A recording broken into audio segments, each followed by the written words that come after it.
Greetings, everyone, and welcome to Who Are We? The Demographics of U.S. Amateur Radio Licensees. My name is Michelle Thompson, W5NYV. I am an engineer with a master's degree in information theory from the University of Southern California. I'm the co-founder and CEO of Open Research Institute, and I am a telecommunications industry professional. We're going to talk about a problem, defense of it being a problem, a solution proposal. We're going to walk through the code written to address the problem, discuss the results, and talk about a few of the next steps we can take. So what is the problem? We do not have demographic data and information for U.S. amateur radio licensees. Peter Drucker is a name that is probably familiar to those of you in management. He's responsible for the concept of you can't manage what you can't measure. He went beyond this very pithy saying in his writings. You can't know whether or not you are successful unless success is defined and kept track of. You can't improve what you cannot or will not measure. What have we done so far with U.S. ham demographics? Well, mostly nothing. We have the impression that amateur radio in the United States is almost completely dominated by older white men. For a telecommunications service that is supposed to be accessible to, serve, and enhance the communication skills of the general public, not really knowing who we are is problematic. So are the impressions wrong or right? The pain points are numerous. The lack of diverse participation in a fun and easy technical entry path objectively harms our technical workforce readiness in the United States. In the era of STEM, exclusion has real economic and national security implications, not to mention personal ones. Prior work. There is a good study from 2005 about gender by Ken Harker, WM5R, called A Look at the Numbers. For all amateurs in the FCC database in 2005, he found that 13.6% were female and 77.94% were male. A number had first names that led to a classification of uncertain, at 8.46%. He adjusted the percentages and estimated that the amateur radio population in the United States at that time was 14.85% female and 85.15% male. This was a slightly higher female percentage than the ARRL surveys indicated, and almost 3 times as high as the percentage of ARRL members who were women. Remember these numbers. Kai Suiak, KE4PT, is the editor of QEX, among many other duties, at ARRL. His editorial from May-June 2018 issue of QEX has some demographic information about QEX subscribers. 90% are older than 61. Half of that 90% is older than 70. 2/3 were retired. 9% were between 51 and 60 years old. He made a very clear call here in this editorial for all hands on deck to address age diversity in the QEX subscription base. He acknowledged that the term Elmer is problematic. There is a good study from 2021 about demographics and CW contesting. It shows what appears to be a linear mapping of time passing to age distribution in CW and phone contesting. If you have not read this article, please do. The Royal Society of Great Britain has information about the demographics of people taking license exams in Great Britain. Age and gender data is available. Half of the exam candidates were between 40 and 59 years of age, and 95% were male. The reports are excellent, and like the other work presented, are available at the link in the slides. In prior work, we can see some clear indications of lopsided demographics in amateur radio. But is this homogeneity necessarily bad? Are there problems for minorities in U.S. amateur radio? Well, yes, there seems to be. I have co-authored 2 QEX articles with men. The tone and language of the mail received in reply to the articles published was negative, aggressive, and derogatory for me, and positive, supportive, and complimentary for my male co-authors. Exact same article, completely different response, both times. I've been assured, specifically in amateur radio context, that women just aren't interested in amateur radio, that women should be seen and not heard. I was silenced by a board member of ARDC. Good luck with that. Was told that a woman can't be above a man in a volunteer org chart at AMSAT because of what it says in the Bible. That white people are more focused and organized, and ham radio needs focus and organization, and any effort on my part to integrate, quote, the Browns are, quote, annoying.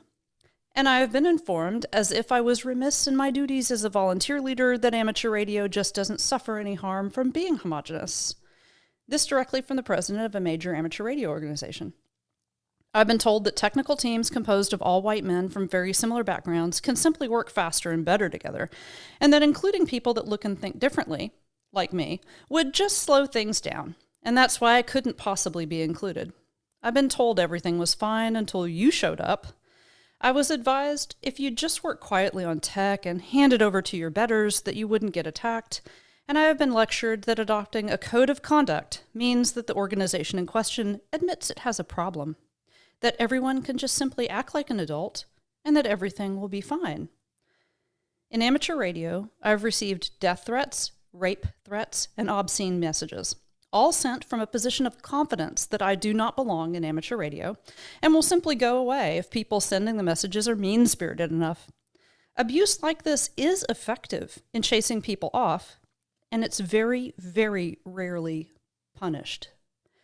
The classes that these statements belong to are different experiences for the same work product, denial, shooting the messenger, different requirements from different people for the same job, selective enforcement with unspoken rules, and just simple attacks. Yes, these problems exist in amateur radio. They are real, and it's natural to wonder how demographics are involved. Do we need to be convinced that diverse teams and populations outperform homogeneous ones? Lucky for us, there's a pile of science.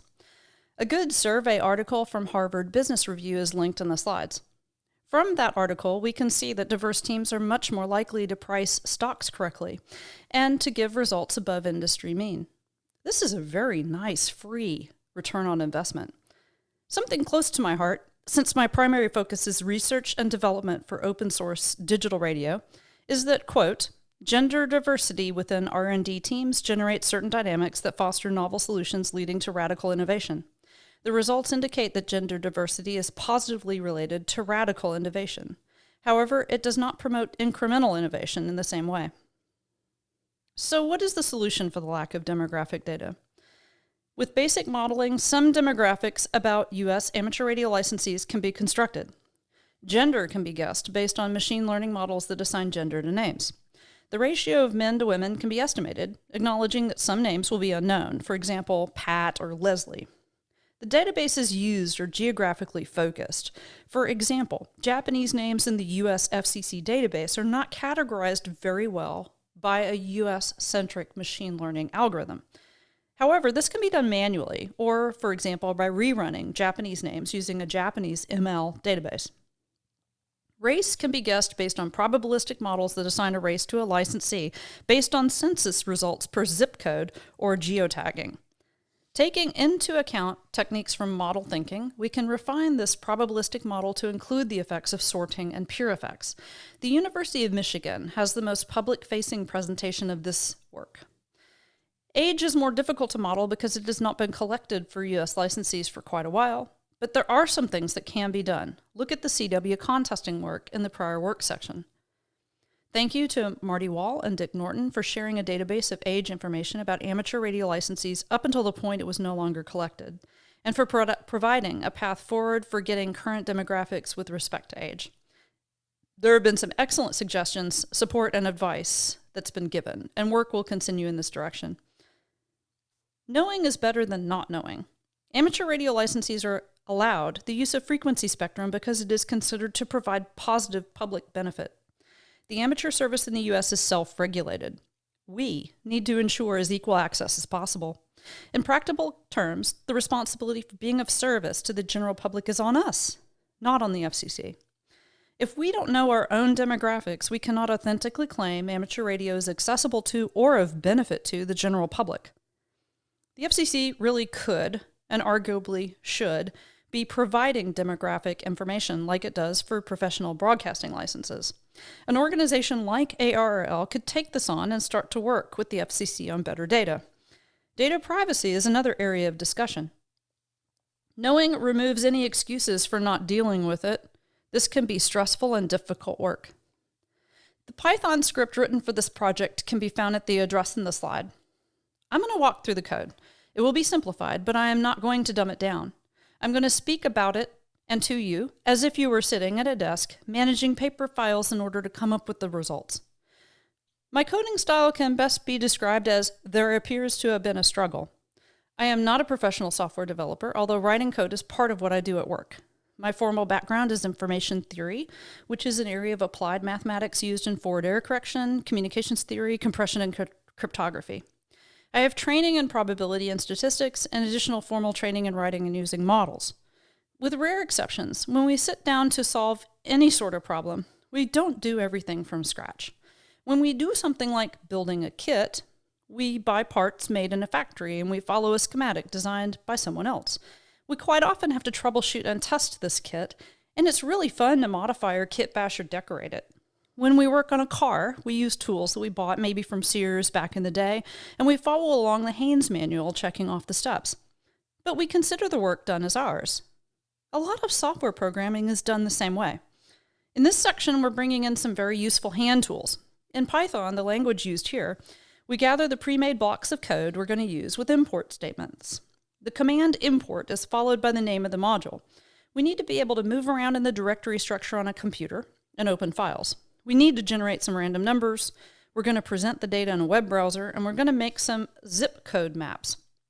We are going to use something called pandas, which gives us a really neat structure called a data frame. This data structure bolts up to something called folium, which draws maps. These two modules work together. We import a machine learning tool for gender detection, and we import a zip code search engine that returns census data. Zip code in, data out. Now we're back at our desk. We create a custom set called active licenses. A set is a collection where the order doesn't matter. You won't need to edit the item after you add it, and there is no index. It's one of several built-in types in Python, and there's nothing in this set when we start out. It's empty. The code opens up files that we download directly from the FCC. This is from the downloadable databases page. One zip file has several files in it, and the one we start out with is hd.dat, or the header data file. In the yellow is a 4-line sample of what this file looks like. The code attempts to open the file. If it's not there, there's an error. It would be an improvement if the error message told you where to go to get the file, or better yet, just downloaded it for you. Once the file is open, it picks up the first line. Think of this as opening up a big binder of this file printed out and looking at each line. Each line is an entry of data about one US license. We split up the line we're looking at on the vertical bars. This turns the single line into a list. We then take that list and we go to the 6th field, or the 5th field if you're counting from 0. That's where the 5 in square brackets comes in. Notice the field consists of a single letter. If that letter is A, then the call sign on that list is active. It can be expired or canceled, but we're looking for active licenses. We then move one field over, see the square bracket 4 element of our list, and that's the call sign. We put that value into the set that we made called active licenses. So if it has a letter A, we take up that call sign, put it in our set. The octothorpe or hash sign indicates a comment. In testing this code, I would print out the set of active licenses to make sure it was working. I keep those statements in here in case I need them again, but if you comment them out, they're not run when you run the program. After we've gone through the entire hd.dat file and set it down on our virtual desk, we have a set of active call signs. Next, we set up our gender detector. We are selecting the version trained on US names. There are other options. We also set up our zip code database. This requires a download of US Census data that is designed to work with this particular imported module. It should download the database the first time the code is run. We create a file called unknown names to catch the list of names that the categorizer could not figure out. Next, we set up a scratch pad for making our calculations and our counts. We then try and open the entity or en.dat file. This has full address information for all amateur radio entities. You can see what this file format looks like in the yellow highlight. Now that we have a list of active call signs, we can open the en.dat file and pick out addresses of active US licensees, individual licensees. If we can open this file, then we go through it line by line. For each line, we separate the fields by busting up the single line on the vertical bars. If the call sign in this field is one we determine to be active, and if it's an individual license, then we go on. The first thing we do, if the line contains an active individual license holder, is take the zip code from that line and look it up in our zip code census database. Note the double square bracket trick to take only the 5-digit zip code. There are a lot of zip plus 4 entries in the FCC file, and the zip code census lookup does not accept this. We don't want to destroy any information, so we actually keep the zip plus 4 if that was the field. But when we do the lookup for demographic data, we just use the 5-digit zip code. If later on we add in another database with plus 4 data, we can take advantage of it. If this lookup fails to have data about population by race, we increment the zip code fail variable and skip over guessing the race of that particular licensee. Not every one of the 42,000 zip codes in the database has census data. We'll talk about this in the next steps. If it does have population by race data, then we calculate race ratios and make a probability table. If the zip code is, for example, 62% white, then 0.62 is calculated as the probability of being white. If it's 7% Native Alaskan, then it's 0.7. We use the census, 0.07. We use the census categories for making this table, and we use the results per zip code to generate the probabilities. All probabilities for a zip code better add up to 1. That's a rule of probability theory, a fact of census data, and it's how we found a bug in the code where we double counted a category and left another one out. Next, we generate a random number between 0 and 1. We look for which category that number falls into with some comparison statements. This is sort of like Plinko with probabilities, where the bottom of the game is marked up with the racial probabilities of a zip code instead of a payout. Once we get a result for that licensee from that zip code, we increment whatever category we ended up with in our electronic dice roll. Note that the results may be slightly different every time because we are generating random numbers and using a simple model of what race this licensee probably is based on the statistics of their zip code. This is a best case model. It ignores sorting and pure effect. It may be that in some zip codes, minority residents would never even consider sitting for a ham exam. It is a simple model. It gives us a starting point. What we would like to see is that the results come close to the racial distribution of the entire population of the United States. Now we want to make a map of where the hams are. We want to be efficient.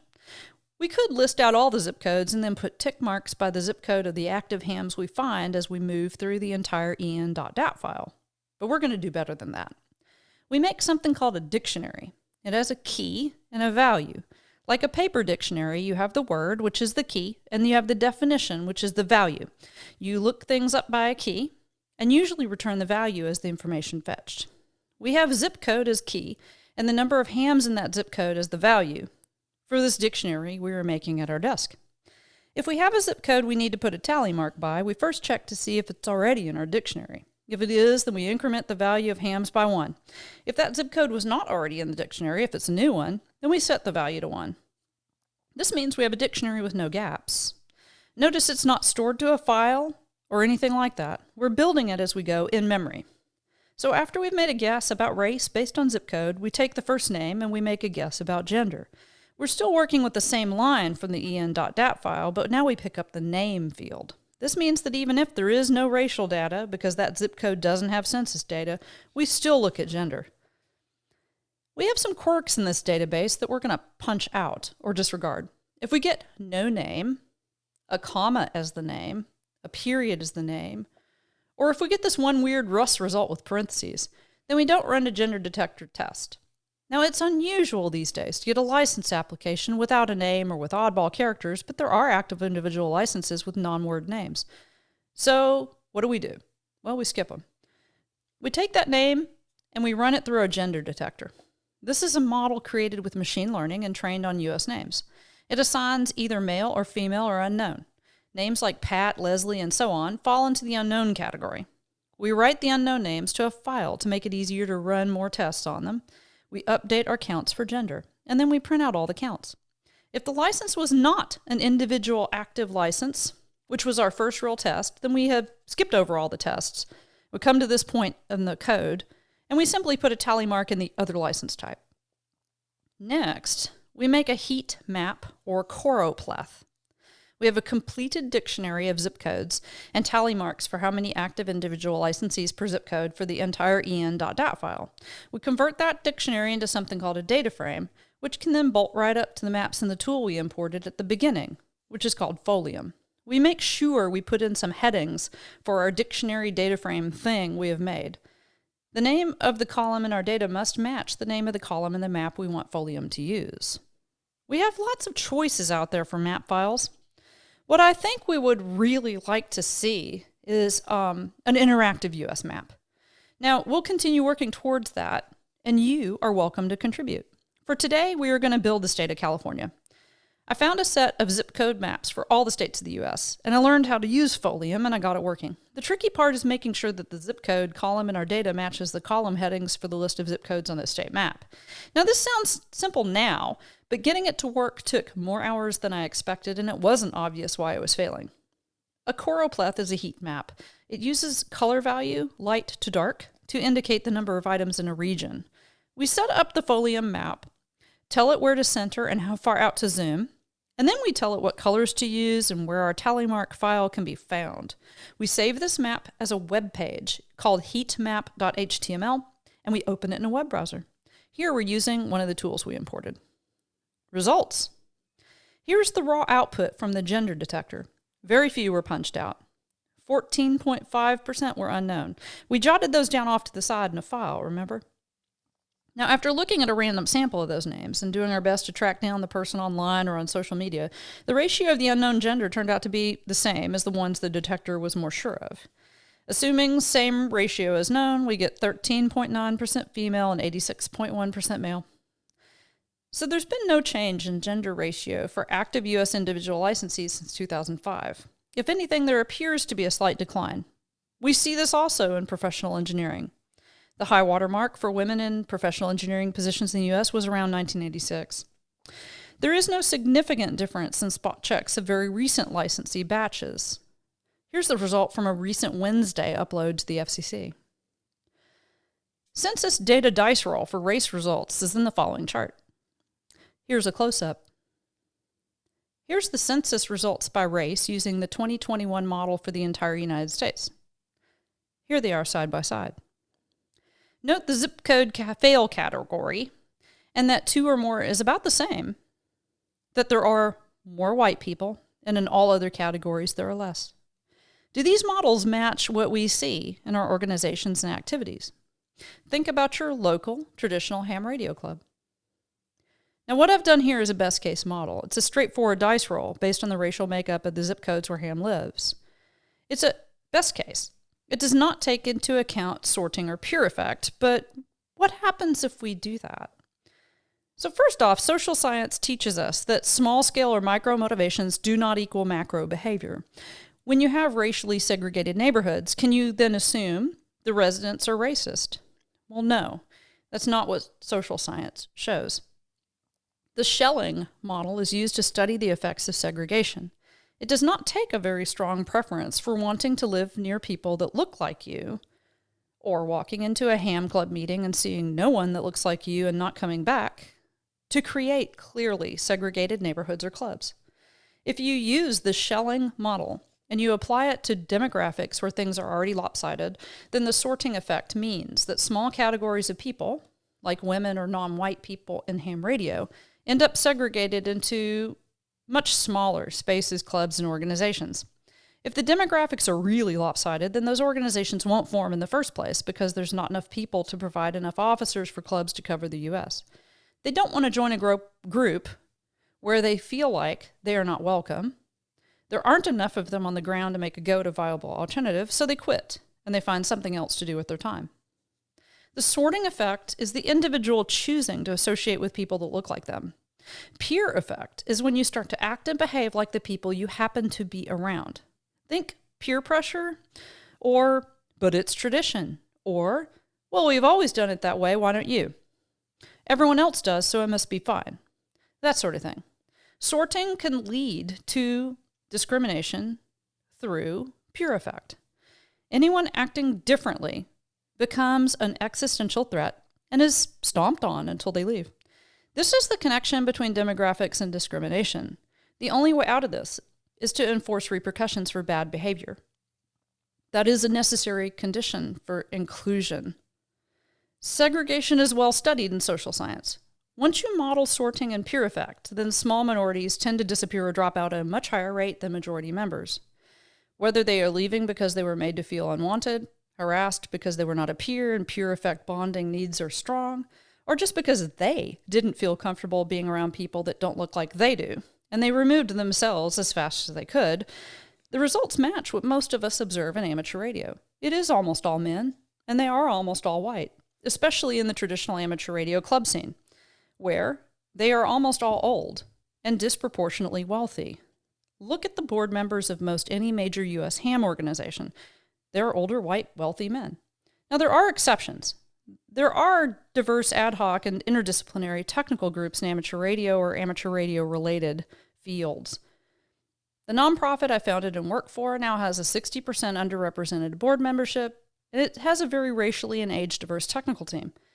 It is mostly men on the volunteer teams, but since we do FPGA and VHF communications designs and microwave designs, this isn't really too surprising. Another example, my local DEF CON group has a lot of hams, and they're like me. This is one of the places hams go when they don't feel like they fit in with the local San Diego repeater clubs. The DEF CON group is growing, has at least a program presentation a month, lots of mutual aid, and it's informal. There aren't any bylaws, there's no dues, but it has a code of conduct and high expectations for good behavior. It's about 30% women at the meetings and has a pretty good racial diversity. The local repeater club is almost completely white male dominated. It's a formal 501c3. It has membership that's been shrinking steadily since the 1980s, and it's struggled hard to fill the officer positions every election. It no longer does its own field day. And I can't help but draw comparisons between these two communities.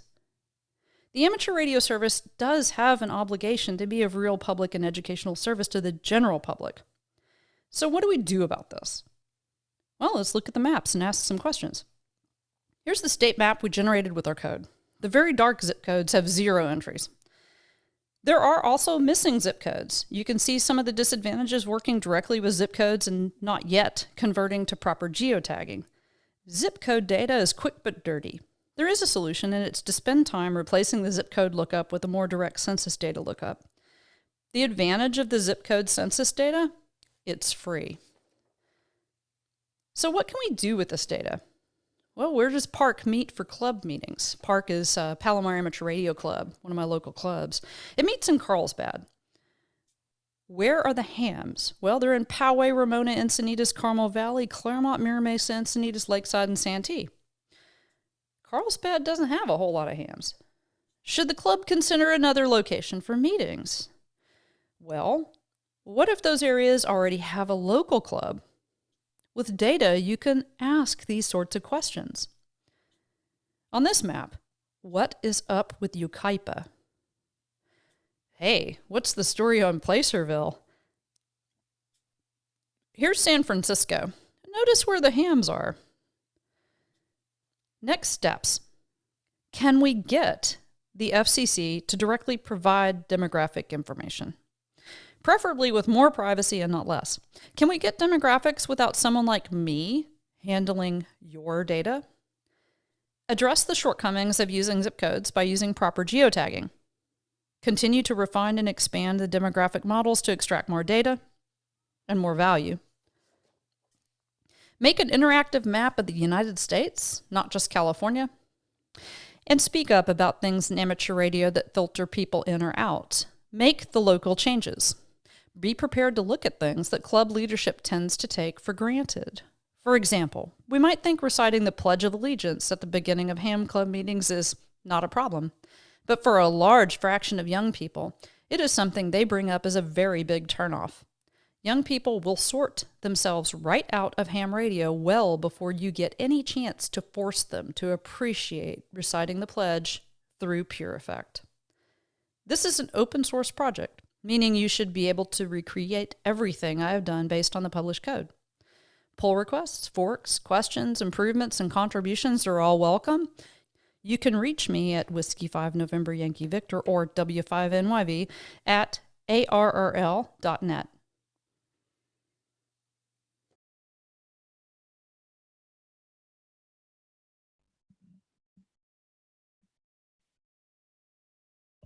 Happy to answer questions.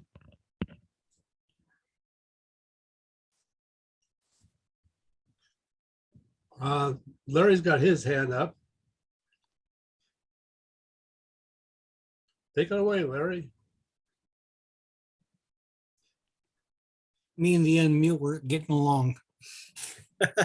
Anyhow, I was just wondering, in some ways, you kind of sound like you're a Deming student also.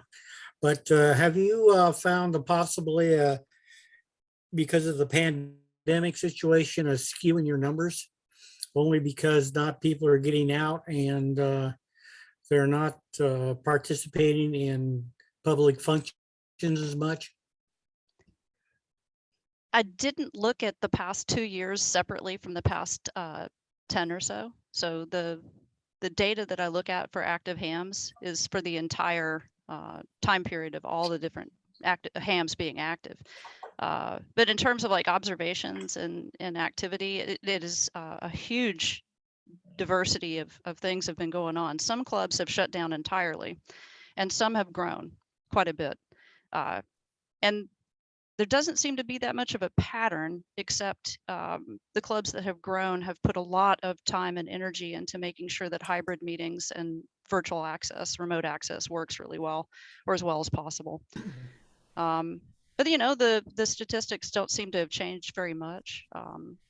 The recent, we did do a number of batches of recent uploads, because you can go to the FCC website and download very recent data.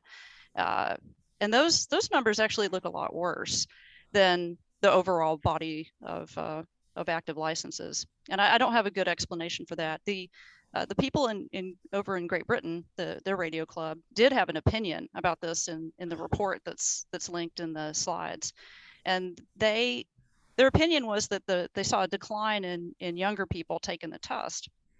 And they believe, you know, based on some anecdotes and some informal feedback, that the reason is because since remote learning and going to school remote has been the case for now going on 2 years, that anybody that's young enough to be in school is so sick of sitting in front of their computer and participating in Zoom sessions that getting their amateur radio license, sitting for that, is just right now not of interest. So that was their observation, in that the age, they did see a pattern from the pandemic in terms of the impact on the age demographics. And their hypothesis is that school is just really quite draining, and signing up for a ham radio class that's also on Zoom is just too many Zooms.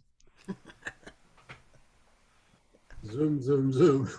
I mean, we do have Zoom fatigue. You can get really sick of online meetings, and just, you know, if you do it all day at work, then even if it's really fun or something that you value, you're not going to do it. Okay. Dan, you got your hand up. No, Dan. Yeah. Michelle, I applaud you for being brutally honest about the disparity in demographics in amateur radio. And I'm convinced that that's among the biggest problems we face. And I was just looking through chat, and somebody else said they're going to have to watch this about 6 more times to wrap their head around it. You put out a lot of information really fast with a lot of confidence. And how do I say this? It's a little intimidating to try to keep up with you, but don't stop, keep going. Well, I will try to do a better job of making it less intimidating and more clear, because I would like for it to be very understandable and very clear. It was all perfectly clear. It's just that some of how the social science works isn't evident to those of us that haven't studied social sciences. Yeah, it is a lot. It's I wanted to make it, the goal was to include as much as possible about the underlying, you know, if I'm going to make an assertion, if I'm going to say, you know, that this means that, or this indicates that, then I'd like to make sure that statements are supported as good as I can, without it ending up being a 4-hour lecture, you know, because I don't want it to be a lecture. I just want to show the what's going on and how the code works and what the results were. Right, and you got to come back and tell us how it works out with you and the FCC, Oh, absolutely, will do. or that it's not a committee, it's a whatever that group is, Oh yeah, the council. council. Yeah, yeah. I'm just curious about whether you're gonna. Well, I want to hear what you have to say about it, and you Sure. particularly have to say about it. I'd be happy to share that after the meetings start. That'll be in Okay. late February. Great, that's exciting. Okay, thank you. Okay, Bill in Idaho, K7WIV, go ahead. So we didn't do, or I love your research, I love the data, but are we also talking about age or just gender and race in these data points? Yeah, that's a great question. Thank you. The age data is much trickier, and the study from the CW contesting is fantastic, and that's a really good study to go look at. The overall statistics for the entire body of amateur radio licensees, that we grappled with it and looked at it and tried to model it. And I don't have good enough, I'm not confident enough about the age distribution in the United States. I think that we can see, from the smaller like a smaller community like CW contesting, there was an awful lot of work that went into that excellent study. We should probably not extrapolate that out to the entire amateur radio community in the US, but then you also go over and look at the QEX statistics from CHI, and well, it's pretty similar, but we're still working on the age data. I'm hoping to have a more of a complete picture, and to be able to show the model and the underlying work. So I have received a lot of help here, and there is a lot of interest, and several other people that I can collaborate with on that. And as mentioned in the very end, since this is an open source and open process project, collaboration is welcome, encouraged. Critique and you did it wrong, that's welcome and encouraged. So age will be something that we'll keep working on, and as soon as we are confident in the numbers, then we'll publish them. The only reason I'm bringing it up is my two boys are in college, and one's actually the head of or one of the leaders in the car club, and that club is very diverse, both in race and gender, but everybody there is between the ages of 18 and 23. Yeah. And it's just really interesting. Yeah. You would think that cars would have, just a bunch of white boys playing there or something like that. And here's this very diverse group. So I'm getting the feeling that the age is going to have something to do with diversity, but at the same token, I know that my two boys have no interest in ham radio. And Yeah. so I'm like, how do you get younger? And I know one of the problems is my youngest son brings it really clear. He said, HF is beyond anything the price to be into HF is beyond anything he can handle. Yeah. And I'm like, yeah, I got it, because I can't even get into HF, so it's crazy. Yeah. So I don't know how we get younger. I think if we get younger, it's anecdotal, but I think we get more younger people into ham radio, we're going to see a greater diversity. Yeah, I think that's a very intriguing hypothesis and a keen observation. You're not alone. There's a large number of people that have brought up attracting younger people to the hobby. Something that happened very recently is that those of you that are ARRL members, you get QST, and the editorial for this current issue is about inclusion and about attracting younger people, and is one of the demographics desired. So if you haven't opened up your QST, go ahead and read that editorial, because it is very much along the lines of what you've just shared here with us. Okay, let's take one more. Lee's got her hand up, and then we'll move over to wait here. Ed, you got your hand up. You don't know how to raise your other hand. Sorry about that. Just a quick question for you, Michelle. Sure. Which one of these lopsided demographics do we attack first? Oh, that's a to- really good question. Yeah, I mean, are we going with the age? We're going with the gender inequalities? Where are we going? Race? Well, it's an extraordinarily difficult problem to tackle. As you know, anything worth things worth doing are rarely easy, and well, this is definitely not easy. So it's a good question, and it may come down to the individual project or the individual club or a group or network or net. You know, I mean, it just depends on what a group of people want to kind of tackle. And there is a counter argument to this, and that, you know, it is totally okay that amateur radio is something that people get into generally after they retire. It really is a lot. We can see this pattern. You know, a lot of people come to your meeting and they go, you know, I haven't been active in 30 years. I was really active as a kid, but then I got married and I had children and I had a job, and then hey, now finally have time to get back into it. And so I think if we were able to map age over time and activity level, that we would see a bimodal or two blobs. We'd see two lumps, you know, people that got into it when they were younger through either scouts or whatever, and then, you know, closer to retirement. And it's worth really looking at this really kind of hard and saying that actually is okay.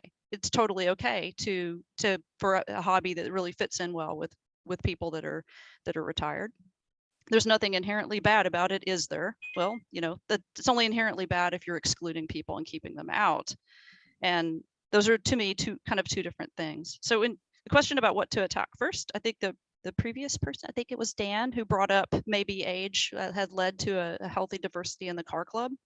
That may be the key.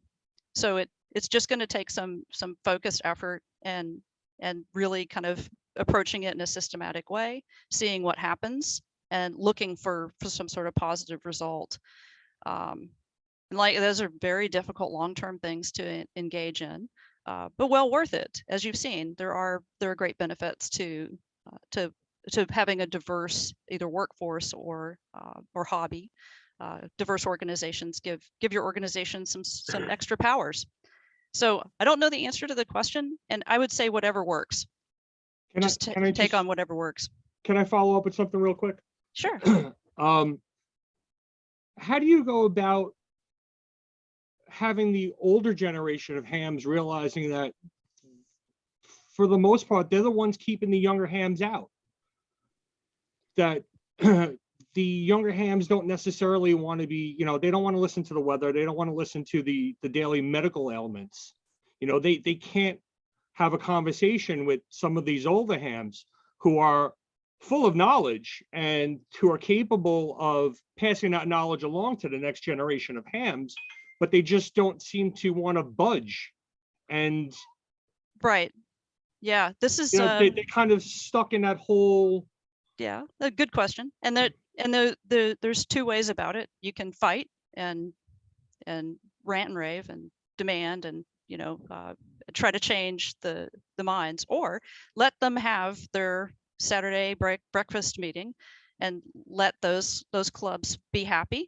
And you're just going to have to start a new club or a new organization. So there's two things: either change the minds and try to convince people to sort themselves into a club that they don't really have a lot in common with the majority members, or we have to make it a whole heck of a lot easier for younger people to enjoy amateur radio and to find other people that are like them. And there are some good models out there.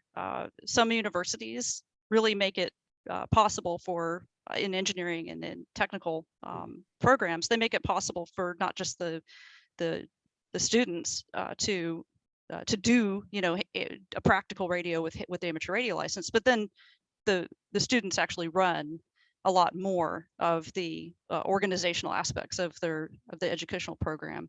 So this is kind of a common theme across the country. There's a number of programs that have done this, so that the youth or the students are in charge and run things. And you can sort of see a huge difference. So there has to be some way, like outside of an institution, in order to enable younger people to really enjoy ham radio and to meet other people like them. Because you are right, it's very difficult to find common ground at a club meeting sometimes. And you know, your two choices are to force it or to make it easier for people to start up more clubs. All right. Thank you, Michelle. I appreciate it. And thank you what you do for our community. Oh, happy to. Okay, let's take one more and then we're going to jump over to the text for a little bit and then we'll jump back over to the hands. Lee, go ahead. All right. Hi, Michelle. I loved the statistics. I'd be curious about how to measure the connection of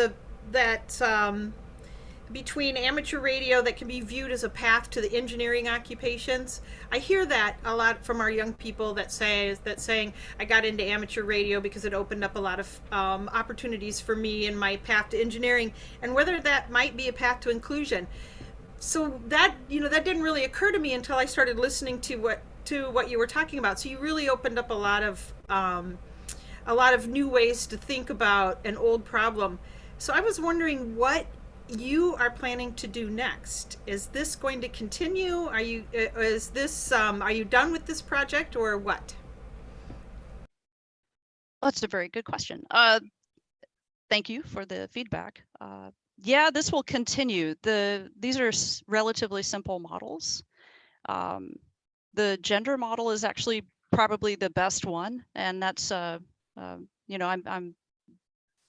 I'm taking advantage of an awful lot of work that other teams have done to produce the machine learning training, and we do see it kind of match up with prior work. The continuing with the models to get a picture of race from the relatively simple model that we did, dice roll model. That will happen.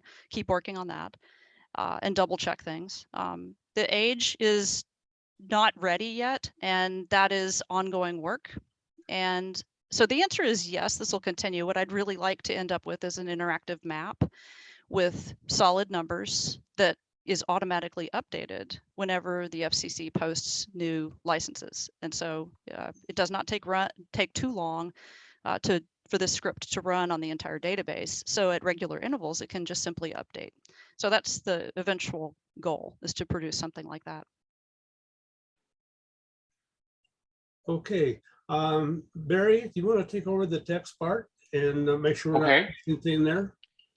Sure. This one is from Heather, KE0NHL in Missouri.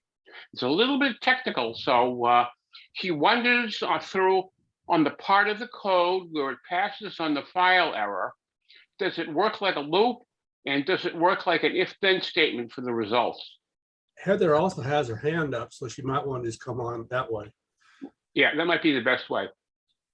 The answer is yes, it works like a loop and then if-then statements. So you're exactly right. It loops through both the header data file and the entity data file. So the loop is, there are multiple loops involved. It'll keep taking lines out of the file until it hits the end of the file. And then for each line, it goes through and makes a list. So I think of it as a loop. It's probably better described as a pass. It passes through the file. But there's multiple places where it uses if then structure to make decisions between different categories. That's kind of what I was wondering. As I was looking through that, I was thinking, I'm wondering if I'm looking at this right. Because I was asking more or less on the loop side, because it looks like it's a situation that if this is an error here, then that drops out and it continues until it meets the statement that it needs to, and then it goes on ahead and goes through. Oh yeah, okay, yeah. On that assumption. I see what you're asking. The try part is to it tries to open the file. If the file's not there, then it will quit out completely. It'll throw up its hands and say, I don't see a file here, and then the error message then will tell you which file is missing. But it'd be really great to improve the code to make it just go get the file for you. That the only thing you really need to do is just download the script and it will go fetch everything for you. So you can add that to my to-do list on making it easier to use. Where are you drawing from on your results? Are you drawing from like an external database that's already online? Or Yes, is it something that's created in that particular program? both actually. So we create our dictionary. So we're creating a database of zip codes, and then for that zip code, how many hams are in that zip code. So that's the one we're creating, or one of the ones we're creating. But the databases that we're using from the outside are the FCC database for amateur radio licensees. We're using the zip code census database. And then we're using a database that's of machine learning training. That's a gender detector. You feed it in a name and it gives you a guess on whether or not it's a man's name, a woman's name, or could be either one. So the multiple databases are used from the outside, and then we create at least one. We're creating a list of all active hams, and then we're using that to create our data frame of how many hams per zip code. And then we're just counting up. We're just doing a tally of whether we're guessing it's male or female, and we're just having tally marks or check marks for the guess on race. So I wouldn't call those databases. Those are just results, variables that hold a result. Sounds cool. Oh, thank you. Okay, Heather, unless you got something more, I'm gonna lower your hand. I think my other question was what's addressed in the text here on like gender bias, and how can you, since there is more of a lower percentage of women that want to be involved in this, how do you get women involved with this? In my case, I've always had an interest in stuff like this. I've noticed a lot of times women will get interested into it because their husbands are into it. Yeah. But a lot of times you'll see them get licensed, but you don't see them use it. So Right. how do you encourage them to say you can get on the radio just the same as he can, you know? It's an excellent question, and it's a very difficult one to answer. So I'll give you my opinion. The quickest way to make any activity more inclusive is to enforce repercussions for bad behavior. That if you see or hear of bad behavior, things that are obviously discriminatory, or even not very obviously discriminatory, once you know what to sort of look for, then make sure that there's a repercussion for that. And that communicates more than any campaign, more than any words, more than any slogans. That communicates that it's safe to volunteer for an organization or join a club or get on the air. If you spin the dial on HF after you buy your first radio and all you hear is awful stuff and jokes about women and and very unfriendly talk, then you're not going to come back. It's very difficult to then say, just keep spinning the dial to somebody if they get literally to the end of the band and they cannot find a conversation that feels appropriate or welcoming. So those are my opinions, that I think that the way to crack the code, so to speak, is through, there has to be community standards. They have to be enforced so that you feel like it's safe to show up at a club meeting and not have somebody grope you or make an awful comment or leer or jeer at you, or skip over you or exclude you or giggle when you say you want to help, or that those sorts of things are the sorts of things that need to be gently corrected. And if the person doesn't shape up, then this may not be the hobby for you. So I don't know, that's my opinion. And there's a whole wealth of other writings and opinions and essays, and there's been an awful lot of money spent in US tech firms to try to figure out how to get more women in technical fields. So it's a very difficult problem. And, I hope that we see some improvement.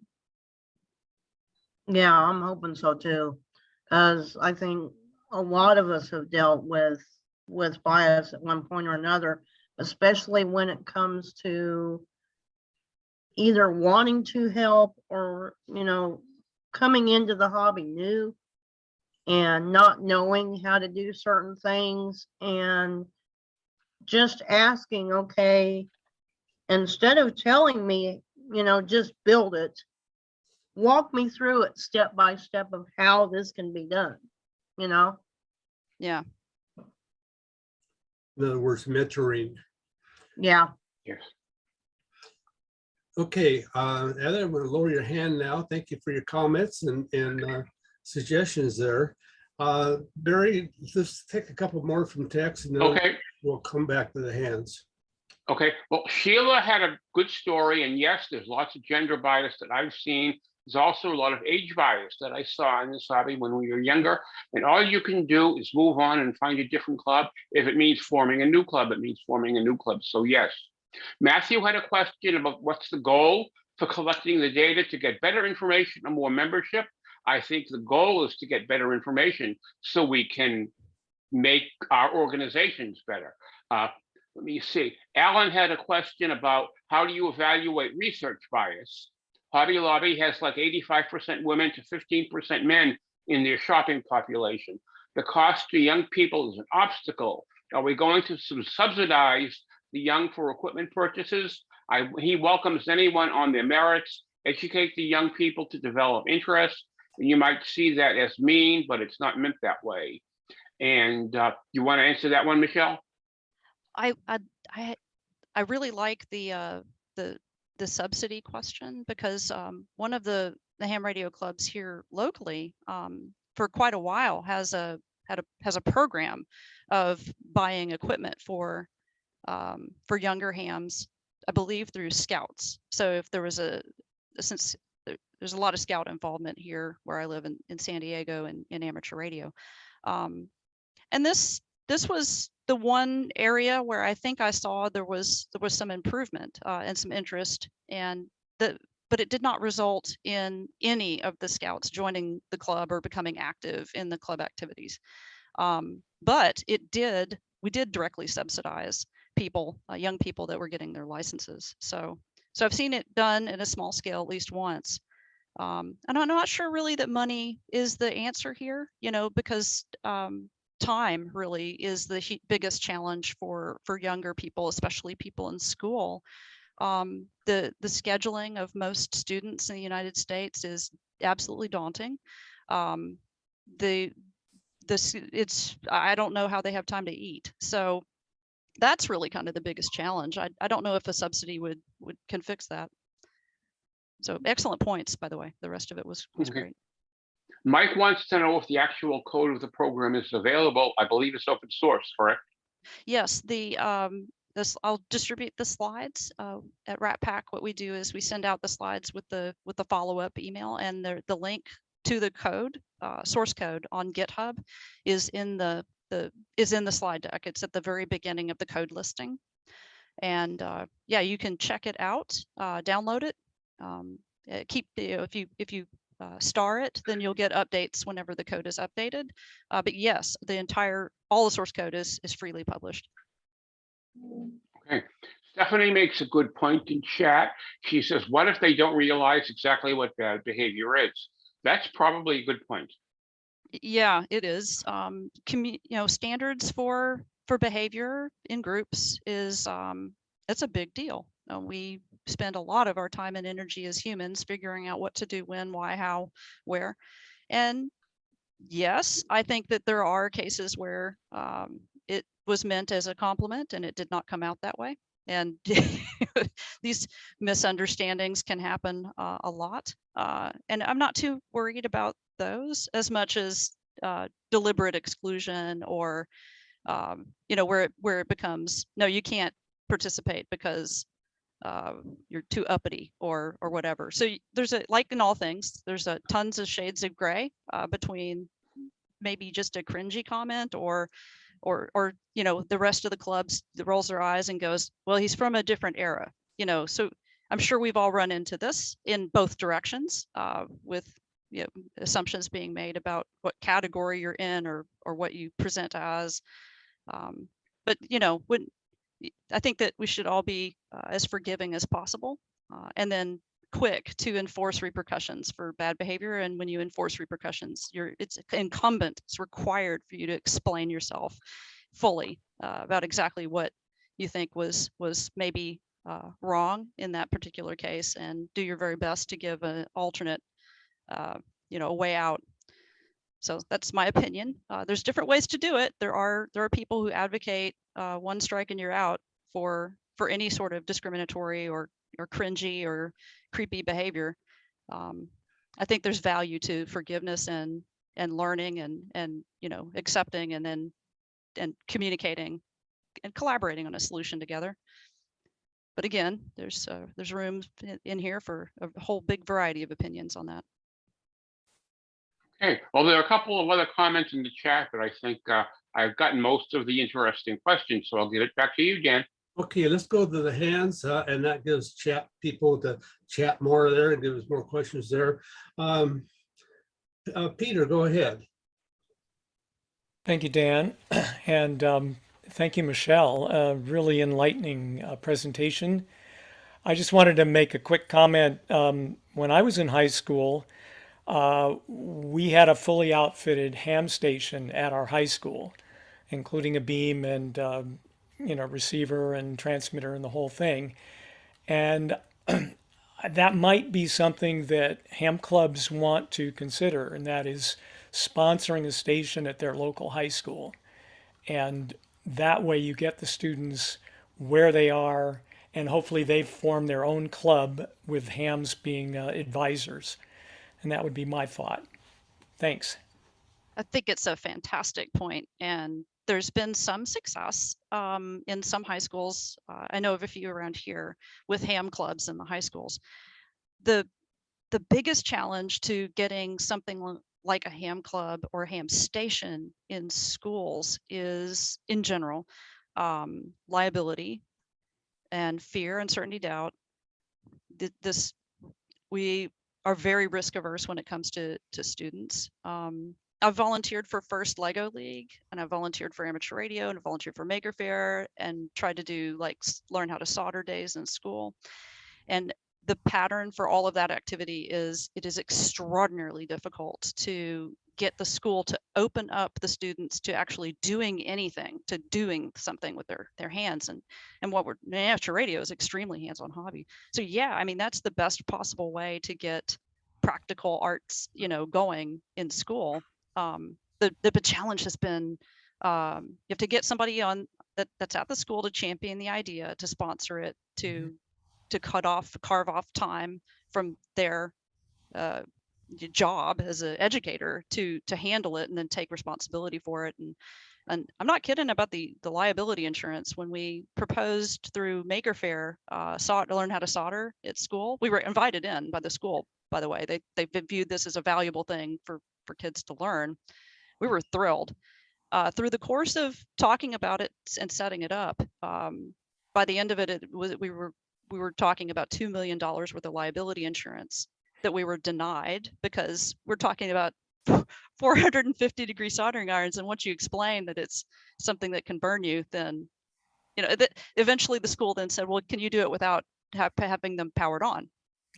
And by then we were like, well, I don't think it's going to work out this year. Why don't we check back in next year to see if we can get a little closer and have the kids actually make a circuit. So I mean, that's kind of where it's ended up. My high school, I graduated from Little Rock Central High School, and right before my time, they did have a really nice ham radio club. Now that ham radio club got shut down, but it got shut down because they accidentally zapped a vice principal. So there was an electrical shock involved in it. There may have been some shenanigans, and that's how that club got shut down. But it still went on as a club without a station. There has been a revival in stations at the universities, and I think we can see the positive effects, because you can, it's a practical art. You can, using a radio, there's like nothing else. You learn how to do this and you fall in love with it when you actually realize that you can control one of the fundamental forces of the universe, the electromagnetic spectrum. Is so awesome. So I think your point's excellent, and it is challenging because of issues with fear and liability concerns that makes it very difficult to get anything done in schools. Okay, thank you much. Anthony, it looks like you're finally up. Yeah, I had a comment about an earlier comment and then a question. I think it was Ed that mentioned about, you know, not wanting to listen to the latest medical news. Um, when I'm involved in teaching, which I do quite a bit, when I'm working with youth also, I tend to steer them in other directions. I find that for youth, contesting is a really good thing. Uh, Digital's a good thing. The chatting on the air thing is the last thing they seem to be interested in. So when I'm showing demonstrations, I try and focus on other areas that are much less chatty and much more involved with communication. So that's just my comment. But the question I had for Michelle was, uh, I was really intrigued by the peer information, and I know that probably the license structure really doesn't lend itself well for analyzing change over time, because we end up with these licenses that last for a long time and not necessarily do reflect active participation by the licensee. But I'd really be interested to see what the dropping of the license rate was by different areas of your analysis also, as far as that peer effect goes. Yeah, let's we'll talk more and try to see if there's a way to extract that or to figure that out. And you've raised a really good point about activity, because I'm just looking at licensees, and we all know that just because you get a ham radio license, that does not mean that you're a active operator, for instance. By a lot of standards, by what many people think, I would not be an active amateur radio operator because I don't get on the air very much at all. I work almost exclusively in designing, you know, circuits for digital microwave and broadband communications. So I spend an awful lot of time fighting things in the lab. And then at the very end, I get to make the one contact and I say, does it work? And the other person goes, yeah, holy crap, it works. And I go, woohoo, shut it off and go on to the next thing. So in terms of like activity being determined about how much you're on the air as an operator, I'm way in the toilet. So how do you how do you decide who is an operator? How do you decide who's active? And there's a lot buried in there. For example, can I make a guess that if I see two amateur radio licensees that are right together in the database and they share the same address and one's a man and one's a woman, that can I then assume that the man dragged his wife in to also sit for the exam? And is she stereotypically going to be an active ham or not? Do we, you know, and that those sorts of questions, they come up. You know, so like, where do you draw the line? I draw the line around all US licensees, all the individual licensees. But like I asked, you know, when you look around at your clubs and activities, who do you see? And it's a little bit different than the models that we have here. I'm guessing that the one thing that might be able to be analyzed is if you're looking at those groups where you think there might be peer pressure that keeps people from continuing in the hobby, to look whether there's whether they move up in license level. That might be one indicator. Oh, that's a really good question too. For a long time, we've had incentive licensing. So and the incentive licensing is based upon the assumption that the extra class license with access to all the HF frequencies is the pinnacle, that everyone should want to move up and get their extra class license because HF operating in the extra bands is the best. And that does work for a lot of people. It's worked for a long time. With microwave communications and with dramatic changes in circuitry, digital communications, and because of the way our regulations are laid out, the only place to do broadband digital is microwave. So a lot of younger people that I'm, you know, my ham friends in various clubs and people I work with, you know, for microwave open source digital communications R&D, these younger people are like, the technician license is the best one, and they stop right there. And there was an excellent ARRL forum at 2020 Hamcation where they put up a lot of statistics about ARRL membership. And they're like, look, what the hell is going on? We have all these people are getting their licenses stopping and they're no longer active.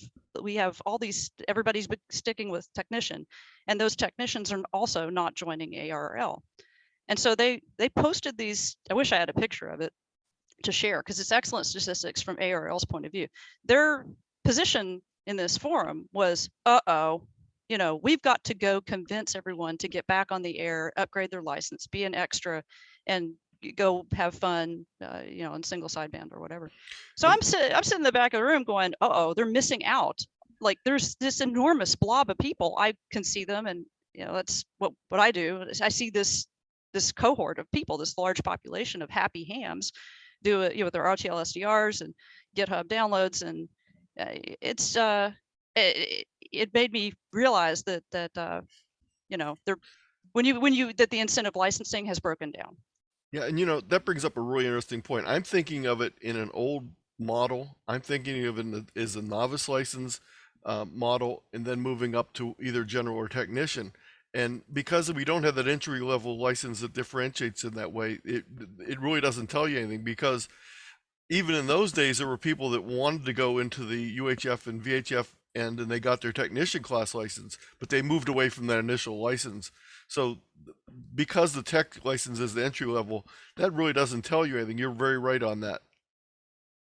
Yeah, it was a surprise to me that, and it really made me think hard about like, yes, how would we then, I don't want to say salvage because it's not a wreck, you know, but how do you know, if ARL wants to attract new members, and they do, it's a membership organization, then they're going to have to kind of address this so-called problem, you know, and they were trying to address it in 2020 at Hamcation, and they did identify it as a problem. And the solution was, well, let's get those people back on the air and upgraded, you know. So, but they're happy as a technician because you have access to all the microwave bands, and oh Lord, you can spend your entire ham career having fun on microwaves, and yeah, plenty of people are. That's what they're doing. Well, I knew people that just redid their novice test once a year because the license ran out. They took the novice test again, and they kept their old call sign, and they were novice for years doing that. It's crazy. Mm-hmm. Yeah. Kat, you have been very, very patient. I really appreciate it. Go ahead and take the floor. We're anxious to hear from you. You're anxious to hear from me. Thank you. I am part of the YouTube community, of many people probably know on here, have seen my channel.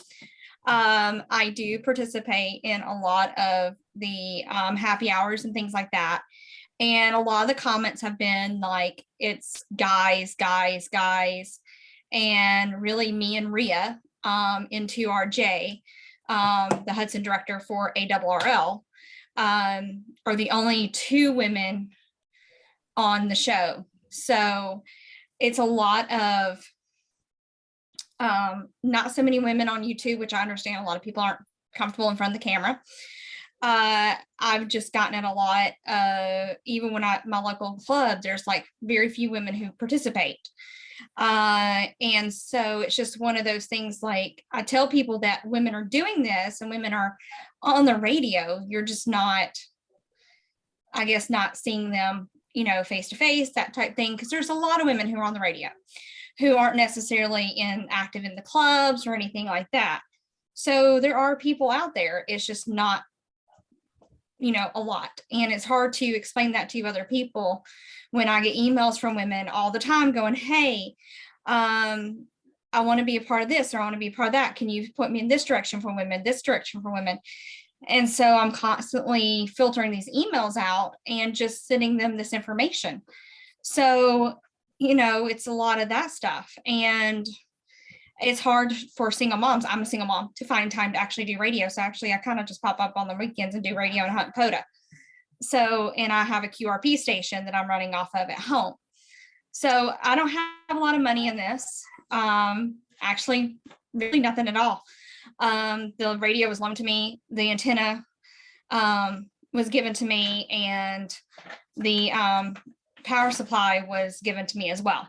So I have nothing really into this system of HF, and I just got my general license on January the 3rd. So I'm looking to go for my extra as well. So just from a female point of view, there's not a lot out there. And then when I am on the radio, I have guys calling me, "Oh, you're an XYL." No, I am just a YL. Yeah. I was married to a ham who actually had to have his for his job, his license. He is not active. He's never operated a station, and he's still currently a tech. So in that defense, I am technically an ex-wife, but I am single now. So I'm a YL, not an XYL. And I'd appreciate it if guys quit assuming that XYL is me having a spouse. I have none. Yeah. That's all. Well, thank you for all the things that you do and sharing your story. It's really good to meet you here. Yes, and I originally got into this because of my father. He was actually a general before he passed, and his best friend Doc as well was a general before he passed, and they were both preppers. So, and a lot of things I've gotten from other people when I got my general is somebody's like, "Well, you did it online." So, and a lot of preppers are doing it, and it's not really da-da-da. I really don't care who got in the hobby and what the reason is. The fact is that they got in the hobby. Can we just be happy about that? Yeah, that's a good point. Okay, Barry, what do you got over there in the text? Thanks, Kat. Everything looks good in the text. Some very good comments, but no questions that I can see. There is one that I saw, and I wanted to strongly concur with the bureaucracy being a big issue for especially for schools, and the roof access. Yes, all over the place. That's what I hear from students, and especially student clubs, even at universities and all over, is that it all comes down to grindingly slow roof access and limitations. And another challenge for clubs, a lot of them are looking at putting up remote stations, and remote stations often require internet access as a backhaul for like SmartLink, for Flex, or what have you. Getting internet access to the outside world in a university can be nearly impossible. So there's a lot of weird roadblocks that come from bureaucracy, especially in schools. And it is a big challenge. You have to be persistent and patient and not give up. And it sadly, it may take several years, which means sometimes some of your students never get to enjoy the equipment because they'll be gone. They'll have graduated by the time that it actually starts working. Boy, how true that is. Say again, Barry? Boy, how true that is. Yes, yes. We have KG5KEY in Texas there. Got his hand up. Go ahead. Oh, I was muted for a second there. Yeah, I guess I made that comment in chat a second ago. So I'm a student at Texas State University. It's just a university down in San Marcos, Texas. I'm studying electrical engineering, and yeah, it's been very, very difficult to get to interact with the university just in general. So to be sponsored, just be an official club, takes a lot of paperwork in itself. There's about 8 pages of paperwork, and it all has to be faxed. I remember going to the student organization office, and they said, "Okay, fill out this form." Okay, and I fill it out in the office, and I hand it to them. It's like, no, you have to fax this to us. You have to fax this to us. And so, we filled out 8 pages of, information I had to fax in individually. And then it's okay, we're official club again. And, one of the issues we had is there was a high SWR on one of the antennas on the roof of the engineering building. I was like, okay, you just phone call away and we can get access to the roof. So you have to fill out a piece of paperwork to get access to the roof. And then once you get that paperwork, about 2 to 3 weeks later, you'll get a phone call from somebody in maintenance says, okay, we can schedule something, a week or 2. So something that was just a little bit of corrosion in a connector was a 6-week endeavor, just to, get up on top of a roof. So that doesn't help at all. Yeah, no, that does not. Yeah, your story sounds very familiar. It's wow. It helps with life.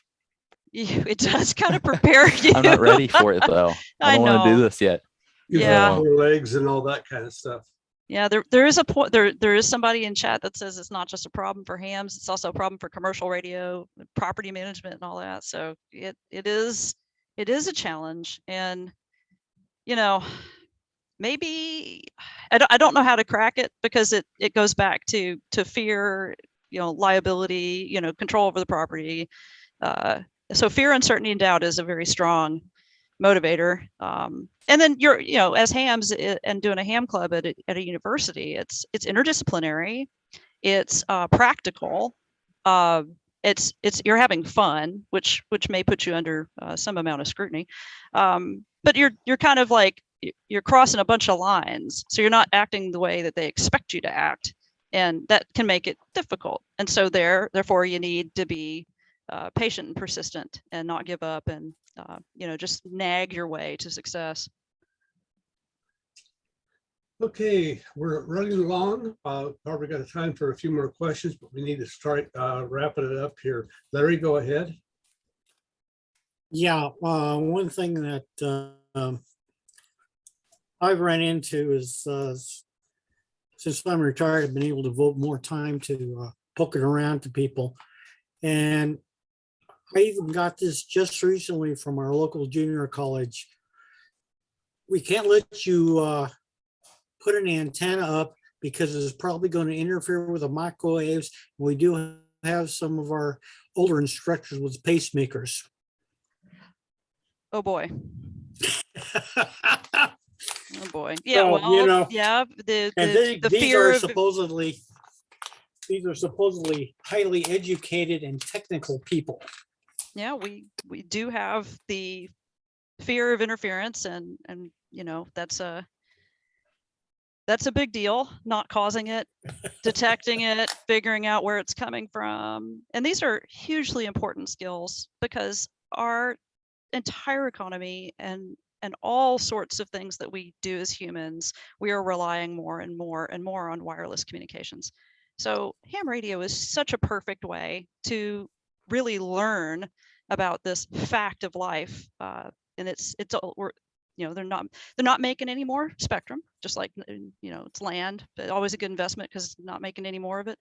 I don't know, making ham radio more difficult, or seeing numbers not grow as much as they can. I think we're losing out on a way to easily, quickly, and in a fun way train people on how to get along with radio signals. And you don't have to become an RFI expert in order to really or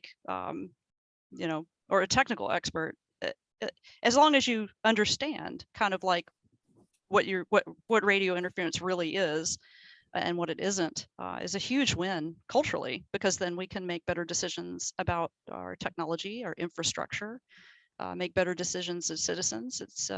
It really is of the public benefit to do this. And boy, yeah, interference is a big deal. That's why there's so many questions about it on the test. Okay, Kat, you're back up again. I am. So I wanted to add a couple little things. This also goes back to the whole inclusion thing. Matter of fact, on one of my channels, on my channel, it was either my show with Ria or it was my show in general. I was accused of not having enough diversity. So I guess because they considered me white, which I'm actually Native American, partly, and Ria, who's Indian and from Trinidad. So they accused me of basically being racist because I didn't have somebody African American on the show, and that's clearly not the case. And then the other thing is also that I've ran into is people didn't take me serious when I was a tech. When I got my general, they take me more serious now, which to me, I think it shouldn't matter if you're a tech, general, or extra. If somebody's in the hobby, they're in the hobby, and people, you shouldn't judge a book by its cover too. So that also goes into the whole thing of where people's mindsets are. And so it's kind of hard to get people on a channel that's a YL channel, let alone YouTube, who wants to be on camera, and everything like that. So it's definitely, it's hard. Yeah, It you really is. you raise a really good point about the checklist or the quota thing. It's easy to fall into that. Like, all we got to do is recruit one brown person and we're great, or to approach it like a quota. And boy, I think it has to be more healthy than that. You've got to be, it has to be authentic. You have to fix the underlying problems. It's not just to the criticism is, it sounds to me, I'm reading into what you've said, it sounds to me like you're being criticized from like a checklist approach, like somebody's keeping track, keeping little marks. Exactly. And that's what I felt like. And to me, I include everybody. My kids, they are half Hispanic. So I have kids who are interracial. So I include everybody. I'm not one not to be inclusive. I'm very much diversified as my friends.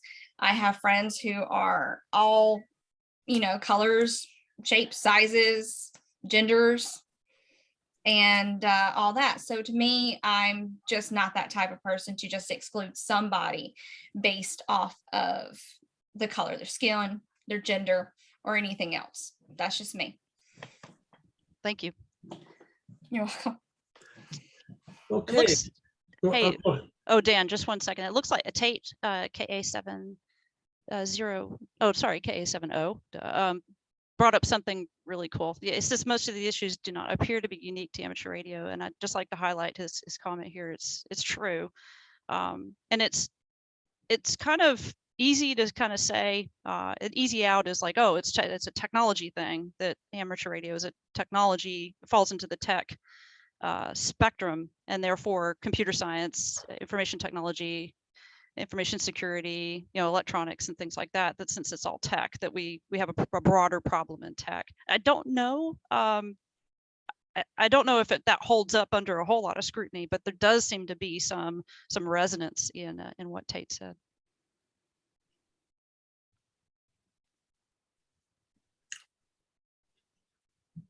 The subject line we're discussing here is we're talking about in the contents of amateur radio, but you're right, it's broad and it goes both directions. And